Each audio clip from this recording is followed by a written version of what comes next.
Bonjour à toutes, je suis ravie de vous retrouver pour cet échange qu'on fait tout spécialement en préparation de notre grand rendez-vous de ce week-end, qui est le sommet des mamans atypiques. Et pourquoi j'ai décidé de faire cette discussion en préparation du sommet, c'est suite au sondage que j'ai mené auprès des inscrites du sommet et dont les résultats m'ont beaucoup touchée, notamment lorsqu'il s'agit de l'épuisement, puisque plus de 34% des mamans interrogées ont déclaré être en mode survie et 13% ont même déclaré qu'elles étaient dans un état d'épuisement total. Pour parler justement de ce sujet, je reçois Julia Lam, qui est d'ailleurs une des intervenantes du sommet. Merci Julia d'être là. Bonjour Alors Aïssé, pour je suis celles, très contente. bonjour. Alors pour celles qui ne te connaissent pas, tu es thérapeute et tu es spécialisée dans la parentalité et dans l'autisme. Et Tout à tu fait. apportes également ton regard d'infirmière et de maman d'un enfant autiste. Qu'est-ce que tu penses justement des résultats que je viens de partager de ce niveau d'épuisement chez les mamans d'enfants atypiques? Est-ce que c'est quelque chose qui te surprend ou est-ce que c'est quelque chose qui reflète ce que tu peux voir toi en accompagnement? Malheureusement, j'ai envie de te répondre que, non, je ne suis pas étonnée parce que toutes les mamans que j'accompagne, toutes, il n'y en a pas une où qui ne ressent pas un épuisement et qui est, alors elles utilisent peut-être pas toutes le mot survie, mais clairement, il y a un épuisement et je pense que parfois l'épuisement est tellement fort qu'en fait, c'est devenu, limite un fonctionnement normal.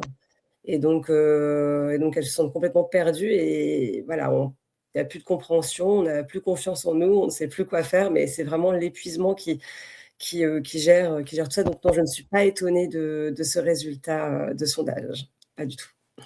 Voilà, oui, c'est quelque chose malheureusement d'assez Mmh. récurrent. D'une part, ce sentiment de tout porter toute seule et comme tu l'évoquais un peu, cette fatalité aussi de se dire, bon, bah, ça fait partie de ce type de parentalité, je peux pas faire grand-chose.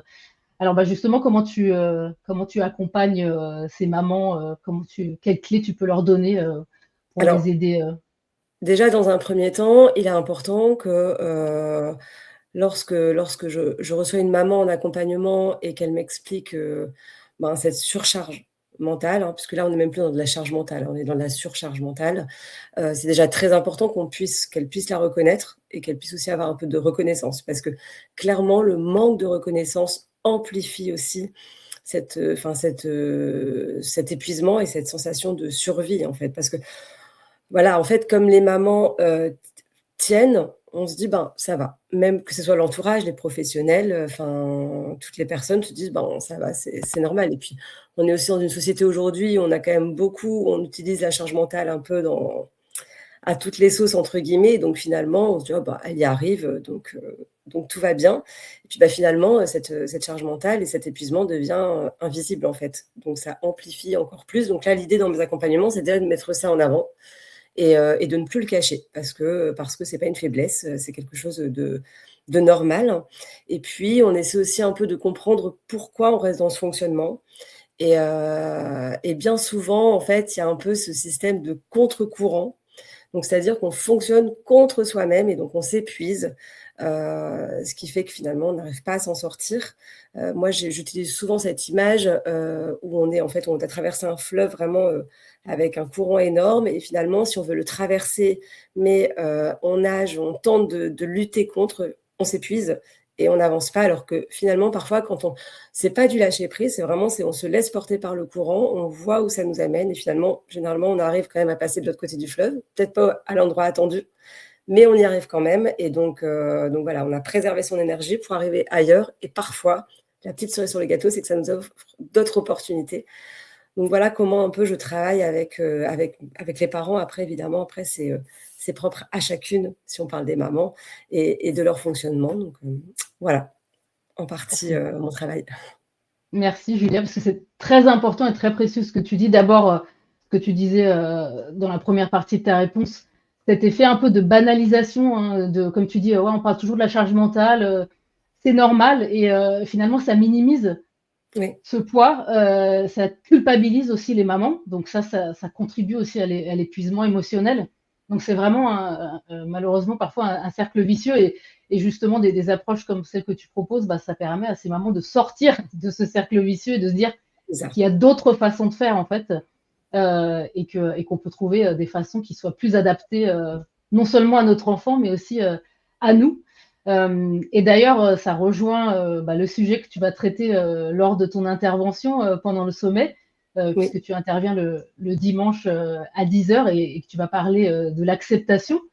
Sans tout nous révéler, est-ce que tu peux nous dire en quelques mots justement de quoi tu vas nous parler pendant ton intervention et dans quelle dimension justement cette idée d'acceptation peut aider à apaiser le quotidien des mamans?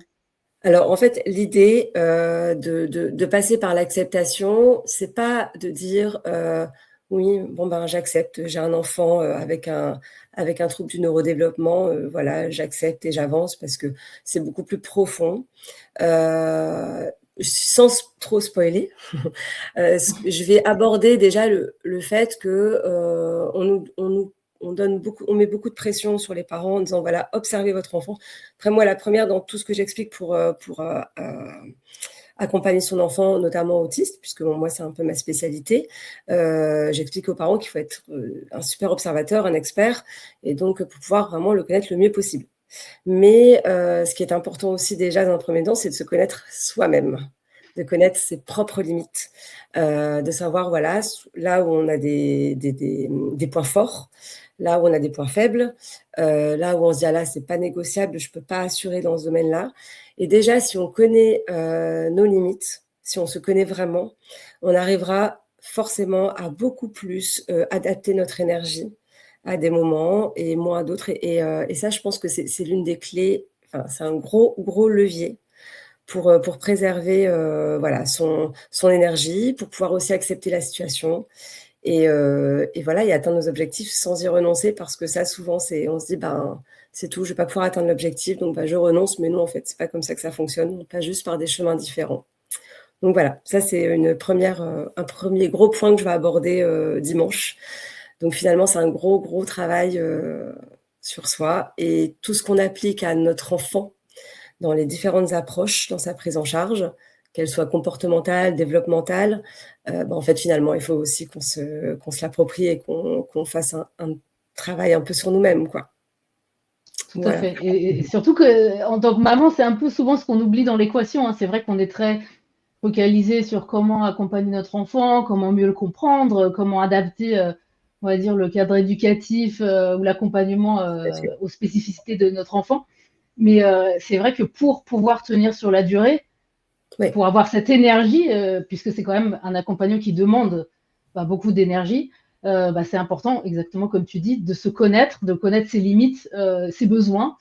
Et j'aime beaucoup aussi cette idée de parler de l'acceptation, puisque souvent, et c'est ce que tu as dit au début, on a tendance à confondre avec le fait de résigner, alors que non, accepter, ça veut dire, ok, je comprends ma réalité et je trouve des moyens justement d'agir en fonction de cette réalité d'une façon qui fonctionne pour moi en tant que maman et pour ma famille. Donc, c'est un beau message d'espoir, en tout cas, que tu donnes, Julia, et qui est vraiment dans l'esprit de ce sommet, puisque ça montre encore une fois que cet épuisement, justement, c'est pas une fatalité et qu'avec des approches et des clés adaptées, non seulement à nos enfants avec leurs besoins spécifiques, mais aussi à nous, on peut justement trouver des moyens, parfois inattendus, comme tu disais, hein, tout à fait. voilà, d'accompagner nos enfants et sans s'oublier au passage, hein, et de pouvoir tenir sur la durée. Oui. Donc, en tout cas, merci beaucoup, Julia, et j'ai hâte de faire cette interview avec toi Ah, moi dimanche. aussi. Moi aussi, j'ai hâte. Et voilà. Et pour les mamans qui ne se sont pas encore inscrites, hein, si ça vous parle, n'hésitez Ouais. pas à vous inscrire au sommet. Le lien sera dans la description. Est-ce que tu as envie d'ajouter quelque chose, un mot de la fin, Julia? En fait, déjà, ce que j'aimerais dire, c'est que lorsqu'on entend beaucoup de mamans, d'enfants neuroatypiques témoigner sur leur parcours, bien souvent, on entend quand même qu'elles expliquent qu'elles ont évolué, que finalement, voilà, elles se sont enrichies, qu'il y a plein de choses positives qui sont arrivées, et ce n'est pas pour rien, en fait. C'est qu'en fait, je pense que tout à l'heure, tu parlais du fait que oui, c'est un long parcours, mais c'est vrai que souvent, quand on nous annonce un diagnostic pour notre enfant, on nous dit en même temps, bon, vous allez vivre un vrai marathon. Sauf que le marathon, ça a une fin. Alors que, en fait, quand on est maman, d'un enfant neuroatypique, la fin, on ne sait pas trop, voilà, ce que c'est. C'est un objectif, mais un autre qui arrive derrière. Donc il faut vraiment voir ça comme un voyage. Je fais pas du tout le lien, quoi qu'on pourrait le faire avec le voyage de Jade et avec, Joël qui marraine, parce que c'est pas pour rien. Mais en fait, il faut vraiment se dire que, finalement, c'est vraiment une expérience d'avoir un enfant neuroatypique. C'est un vrai voyage avec parfois des imprévus, des arrêts plus longs, on avance vite. Il y a des endroits qu'on préfère, il y en a qu'on aime moins et rien que de changer un petit peu son point de vue, en fait, ça peut déjà, changer beaucoup de choses. Très beau mot de la fin et comme tu dis, c'est un voyage puisque avec des phases, avec différentes destinations parce que Exactement. l'erreur entre guillemets, c'est qu'on se dit bah la destination c'est voilà qu'il soit à l'âge Ouais, adulte, qu'il soit heureux, mais en fait ça paraît très très loin. ouais. Je trouve que c'est une très belle métaphore, donc merci à toi Julia et Je t'en je prie. te dis à très bientôt et merci encore. Merci, à bientôt.